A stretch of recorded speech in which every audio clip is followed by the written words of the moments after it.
yang membawa dampak jatuhnya negeri China dengan pendekatan seimbang antara pengurangan pasokan atau supply dengan membongkar jaringan produsen.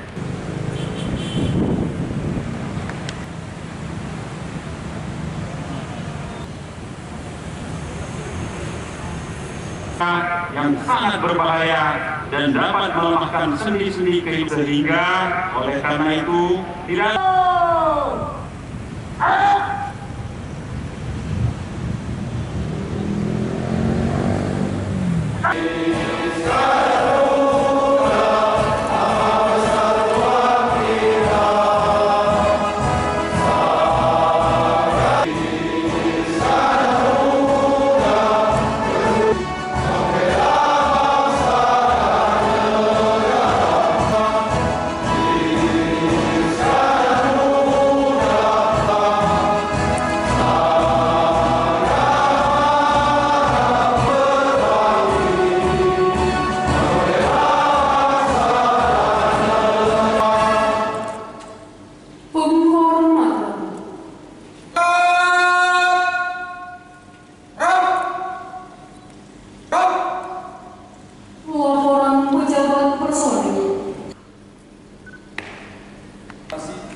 dan laporan Korps serah terima jabatan pejabat Kodam Iskandar Muda.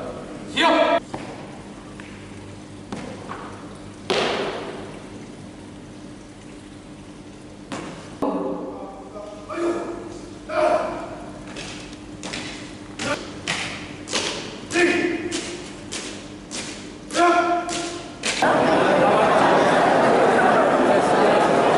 Amanah saya nyampaikan pada saat acara tadi kan pada kepekaan dan pergaulan prajurit terhadap situasi berkembang. Seperti hari ini kejadian di Medan, di tempat yang lain, ini kan perlu kepekaan bagi prajurit kita. Jangan sampai ada terulang kedua kali, orang tidak dikenal nyelonong ke satuan, taunya sampai satu tindakan yang tidak menginginkan. Nah, itu kalau kita peka, kita waspada, bisa kita jaga semuanya. Kalau kita lengah, mungkin bisa terjadi terulang. Nah, kita jangan sampai terulang, saya tekankan, tingkatkan kepekaan, waspadaan, baik individu maupun secara kelompok dan satuan. Sehingga